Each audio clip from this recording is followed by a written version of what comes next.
Olá, gente, tudo bom com vocês? Como que vocês estão aí? Curtindo a quarentena?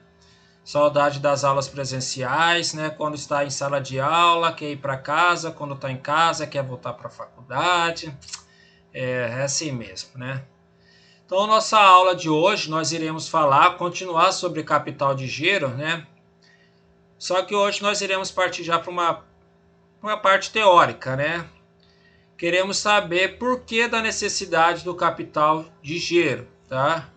Por que capital de giro é muito importante, tá? Para a nossa empresa, tá? Então, como eu já falei em outras aulas, né? O capital de giro ele é muito importante porque eu preciso sempre ter dinheiro na minha empresa, tá? Eu já falei que nem sempre uma empresa que tem lucro é uma empresa rentável, uma empresa capaz de honrar com seus compromissos.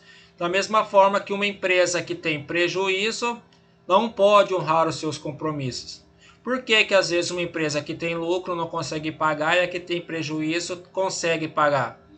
Porque ela tem capital de giro, ela tem dinheiro para pagar as suas obrigações. Então, o capital de giro ele é muito importante para isso, tá? Vamos ver algumas necessidades de uma empresa, né? Para se trabalhar com atenção referente a capital de giro. Então, aqui, nós temos aqui mutações no nível operacional, ou seja, eu quero ter um fluxo de caixa para trabalhar na minha atividade operacional. Compra e venda, ampliação da loja, ampliação do mercado. Tá? Então eu quero ter algum recurso para poder melhorar a minha estrutura de trabalho. Então, para que serve isso? Tá? Quais são as opções que isso quais são as opções que podem levar nós, né, a nossa empresa, a precisar de um capital de giro decente? Quando acontece uma sazonalidade, quando acontece algum período fora de padrão, igual ao período que nós estamos vivendo agora. Então, isso é uma sazonalidade, tá? Vai saber quanto tempo vai durar. Nós estamos numa época de pandemia em que o comércio está fechado. Então, como que essas empresas irão sobreviver, tá? Com o comércio fechado? Os estoques estão parados, tá? Nós não estamos vendendo, não está entrando recurso na nossa empresa e bem provável que nós estamos tendo que pagar algumas obrigações. Então essa é a sazonalidade, diferente, lógico, das empresas que trabalham com hospitais, né? Empresas ligadas à área hospitalares, que nessa época está vendendo bastante. A minha empresa produzia máscaras, 100 máscaras por mês, aí vendia 100 por mês. Nessa época de pandemia, estou precisando fabricar 200 máscaras e tenho pedido mais, né? Tenho oferta de demanda para mais 400 máscaras. Então eu preciso ter dinheiro para comprar a matéria-prima, tá? Preciso ter dinheiro para pagar as horas extras dos funcionários, tá? E assim conseguir produzir, porque se a gente não conseguir produzir, automaticamente nós iremos perder cliente e perdendo cliente perde recurso, tá? Então isso é uma sazonalidade. Ah, eu fabricava 200 caixinhas de álcool em gel, 200 potes de álcool em gel. Agora estou precisando vender bastante, produzir muito, tá? Então preciso comprar mais máquinas, tá? Então preciso ter um recurso para essa época de sazonalidade. São picos que acontecem em determinado período, tá? Que vai acontecer agora, provavelmente não vai acontecer mais.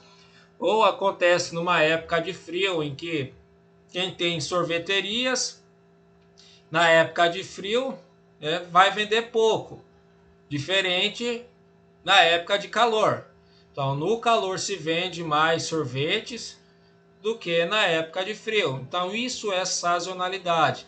Então, nós temos que tomar muito cuidado com essas fases. Porque às vezes a gente sempre fala, mas isso vai passar. Mas quanto tempo vai levar para passar? É a crise no Brasil, todo mundo fala que daqui a tanto período vai passar, mas nunca passa. Era para acabar a crise em 2021, mas aí entramos na pandemia. Então, já frustrou toda a expectativa, tá, do levantamento da economia. Então, a sazonalidade é isso, tá? Não sei se vocês repararam, né? Mas devido a essa pandemia que estamos vivendo, se você procurar um pacote de viagem hoje nas empresas, você vai ver um pacote de viagem com preço bem abaixo do que é ofertado em épocas normais, né? Então isso é sazonalidade. Tem um período que se vende mais, tem um período que se vende menos. Então nós temos que estar preparado para esses períodos. Nós temos também mudanças do mercado, tá? Então o que é mudanças no mercado? Aquilo que o mercado está oferecendo para a gente. Um exemplo bem clássico é sair da época, né, analógica, né, dos trabalhos à mão para a tecnologia. Então nós precisamos dessa mudança de mercado. Então se a gente quer mudar, acompanhar o mercado, nós precisamos ter recurso para fazer essas mudanças de mercado. Hoje em dia as pessoas não querem mais camisas, né, roupas em si, que amassem tanto, porque não temos tempo para ficar passando roupa, a energia está muito cara e assim sucessivamente. Então precisamos trabalhar de uma malha, algum produto, que não amasse, tá? Como exemplo aí. Eu quero ganhar mais tempo, né? Então nós precisamos fazer essa mudança de mercado. Nós precisamos ir sempre atrás de mercado. Por que determinadas empresas fecham, tá? Porque elas não conseguem acompanhar essas mudanças, porque é uma empresa raiz, né? Uma empresa familiar, que a gente sempre tem a mania de falar assim, o meu pai sempre trabalhou assim, eu vou continuar trabalhando dessa forma. Só que na época dos nossos pais, né, o trabalho era totalmente diferente, né? Então a mudança acontece diariamente, principalmente na parte de tecnologia, né? Então nós temos que acompanhar essas mudanças tecnológicas. E para acompanhar, né, tecnologia não é barata, nós precisamos ter recursos para investir em tecnologia, em pessoas capacitadas nessa tecnologia. Essas mudanças de mercado podem acontecer também com atividades política e econômica. O governo vai lá e isenta determinado produto, esse produto não irá mais pagar impostos. Em governos anteriores foi isento, né? Foi reduzida a carga tributária do IPI para os veículos, para a linha branca, redução da carga tributária na energia. Então isso, tá, é um fator muito importante, porque se reduz a carga tributária de determinado produto, automaticamente o valor desse produto vai cair. Então, se cair o valor desse produto, vai ter mais pessoas procurando por este produto. E nós precisamos ter recursos para fazer novas compras e poder vender novos veículos, novos refrigeradores, novas geladeiras, novos micro-ondas, tá? Então, se tem muitas pessoas procurando, automaticamente nós precisamos repor o nosso estoque.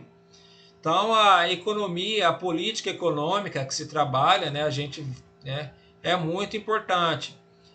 O valor do combustível vai aumentar, né?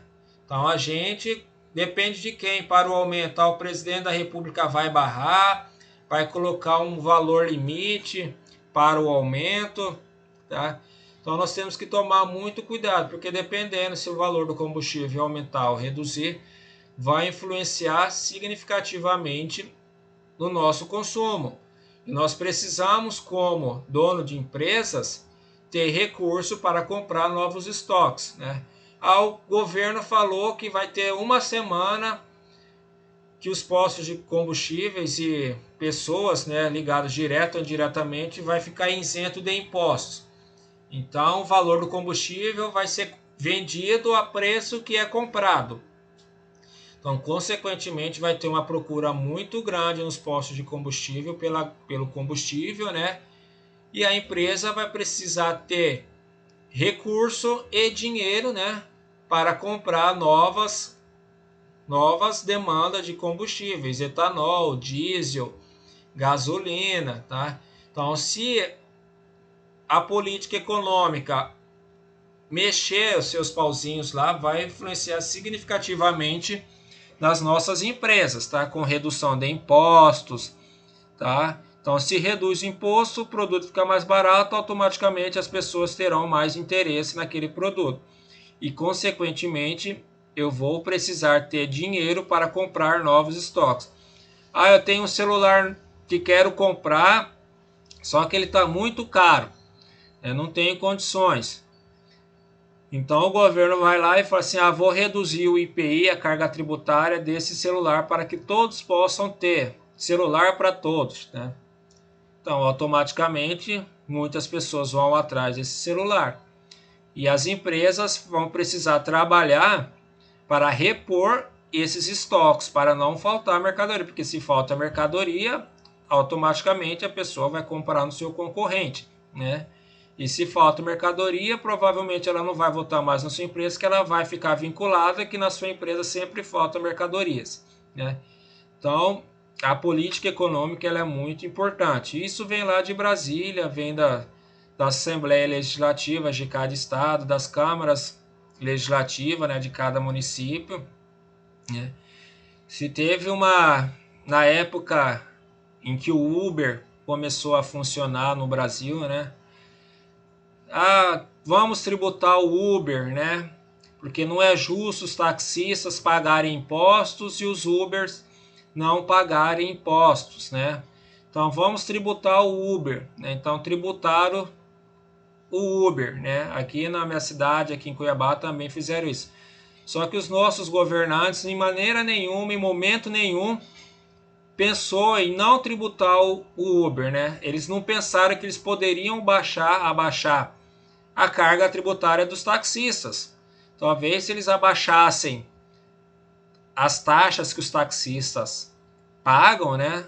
Talvez a concorrência seria mais, né, equiparada, mais justas, e a população seria beneficiada, né? Porque a corrida de um táxi seria mais barata, né, comparando com o que é atualmente. Mas não, eles preferem tributar do que reduzir a carga tributária, né, para dar algum benefício à população.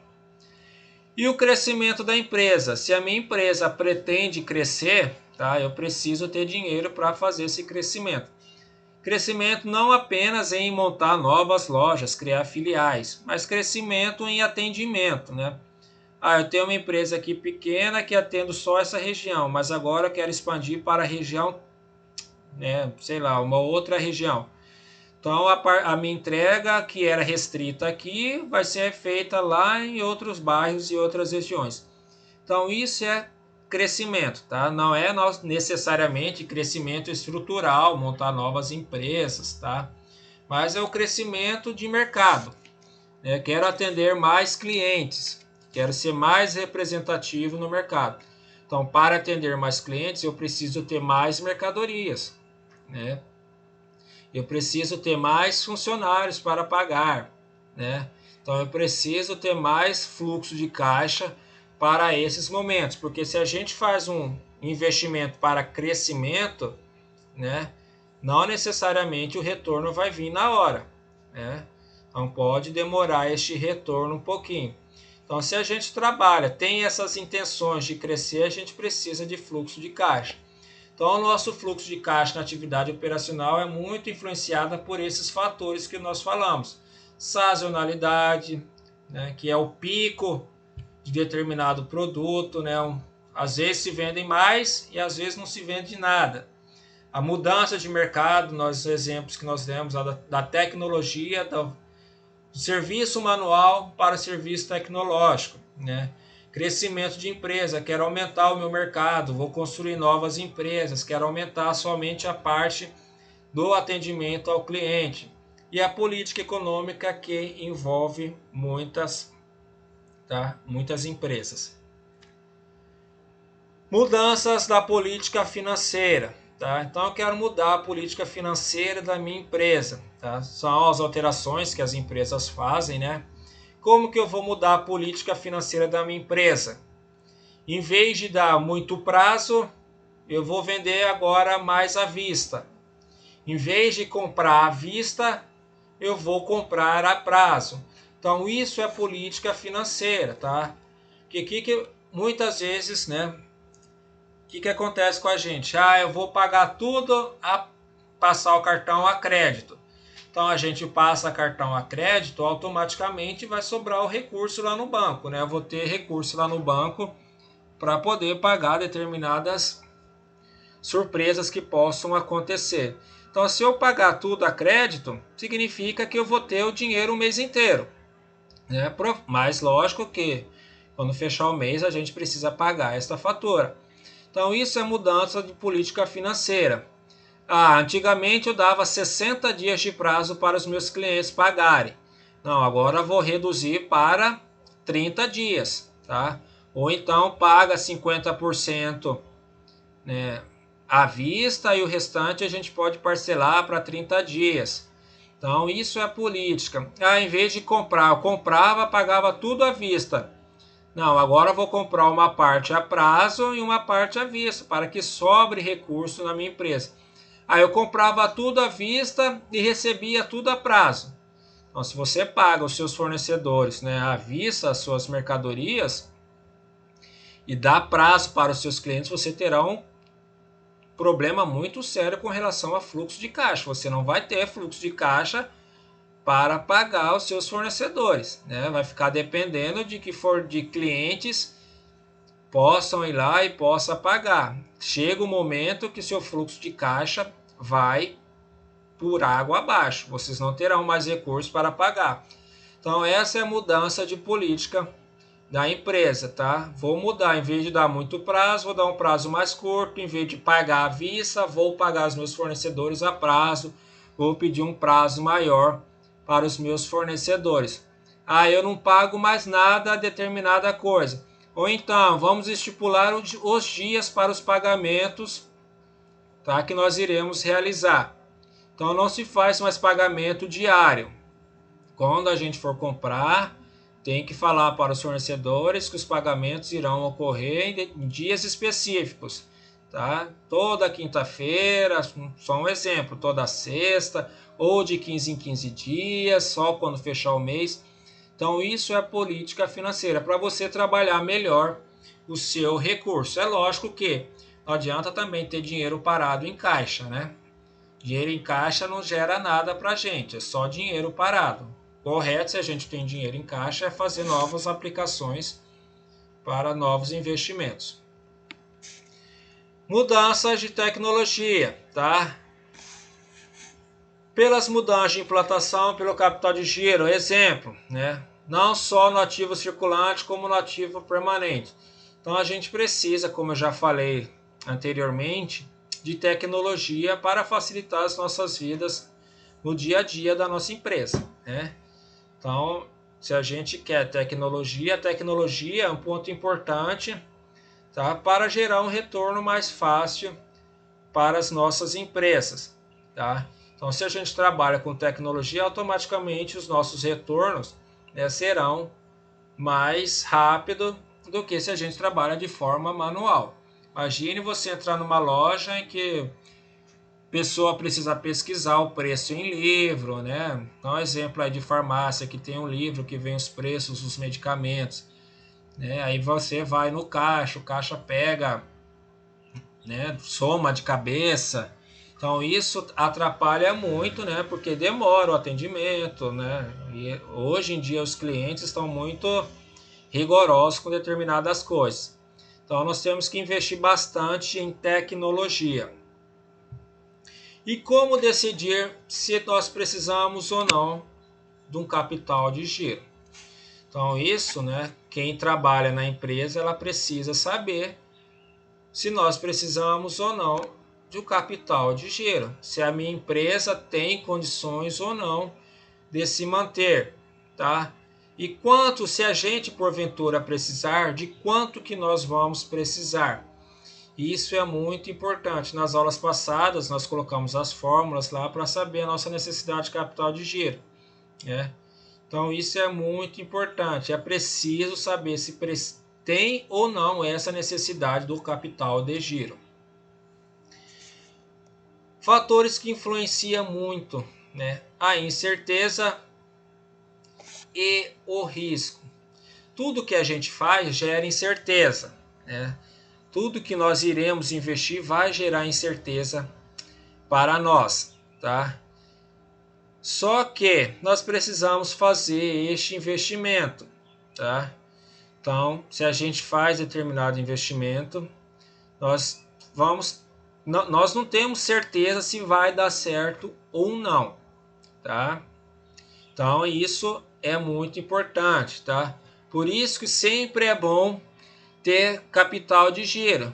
Para se porventura acontecer alguma coisa, nós temos condições de arcar com essas intempéries que aconteceram, né? Ah, estou cozinhando e acaba o gás. E aí? Tem outro gás? Não, não tem outro gás. Tem dinheiro para comprar outro gás? Não, não temos dinheiro. E aí? Vai correr para o vizinho para pegar o fogão do vizinho, tá? Então, fluxo de caixa é para isso, tá? Para esses momentos de incerteza. Ah, me adoeci, minha família toda ficou doente, tive que gastar com medicamentos. Se não tem fluxo de caixa, não tem como comprar medicamentos, né? E o risco, né? Risco pode acontecer, né? O risco está ali. Então, se eu faço investimento, pode estar certo ou pode não dar certo. Mas pode ser, né, medido ali, pode ser feito, né, uma comparação de quanto nós iremos perder com relação a isso. Tá? Então, é preciso saber o quanto vamos perder. Ah, vou pegar todo o meu investimento que eu tinha, todo o meu dinheiro em poupança, né? Vou colocar o dinheiro em poupança, não é um investimento em poupança, tá? Vou pegar toda a minha poupança e vou aplicar em determinada empresa. Tá? Lá na empresa WVX. Tá? WVX. Né? Então, corre um sério risco, eu não conheço essa empresa, dessa empresa quebrar e todo o meu dinheiro. Vou pegar o meu dinheiro e aplicar num fundo de pensão. Então, corre um sério risco, tá? De pegar esse dinheiro e perder tudo. Mas pode ser medido. Quanto que eu vou perder? Ah, eu vou perder 30 mil reais, que é o recurso que eu estou investindo, né? Então pode ser, né, medido quanto será o nosso prejuízo, tá? Então nós trabalhamos com incertezas, tá, gente? Tudo que a gente faz é incerto, nós não sabemos se vai dar certo ou não, tá? E nós corremos riscos, né? Então, mas para quem tem uma empresa, né, trabalha com esses dois fatores. Né? Isso é importante para a gente tomar cuidado, tá? Não fazer coisas erradas, manter o pé no chão. Então, isso é muito importante para uma empresa. E para finalizar, como medir e calcular a necessidade? Então, nós precisamos ter dinheiro para renovar os nossos estoques, tá? Então, a gente precisa ter dinheiro para comprar estoques novos, estoques atualizados. Nós precisamos acompanhar a taxa de inflação referente às nossas vendas a prazo. Tá? Ah, eu vendo a prazo e cobro uma taxa abaixo da inflação.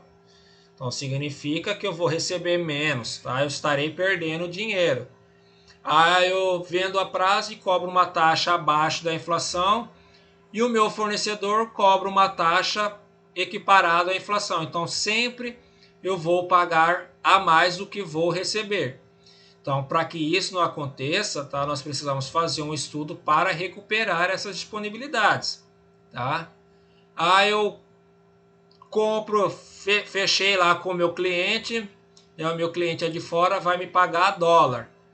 Só que eu fechei que a cotação do dólar, né, seria feito na época da venda. E na venda, quando eu fiz lá atrás, o dólar estava a R$3. Só que o fornecedor em que eu compro, o dólar é atual. Então o dólar hoje está a 6,10. Então eu vou perder R$3 nessa transação de compra e venda. Então tem que tomar muito cuidado com relação a isso, porque a gente precisa recuperar esses valores, tá? Então sempre a gente precisa colocar um prazo, uma taxa que vai equiparar aquilo que nós iremos pagar. Então se o meu fornecedor me cobra 10%, eu preciso cobrar no mínimo 10% do meu cliente. Ah, mas aí vai ficar pesado. Tudo bem. Então cobre menos, mas receba mais à vista para ter mais recurso em caixa para pagar esses juros aí, essa diferença que eu vou ter que arcar sozinho, tá? Um exemplo bem clássico, né? Assim, um exemplo que acontece como no setor público, né? Então se faz lá, né, um contrato de combustível, né? Se faz um contrato para fornecimento de combustível. Na hora do contrato, né, o valor do combustível está a R$3, né? Tanto etanol, quanto gasolina, quanto diesel. Então, foi um ano atrás isso. Então, o Estado estaria pagando para esse fornecedor de combustível R$3 o litro. Só que o litro não está mais R$3, está R$3,50, R$4, tá? Então, a empresa, nesse sentido, ela estaria perdendo recurso, porque ela está vendendo combustível com valor que já não é mais ao de mercado.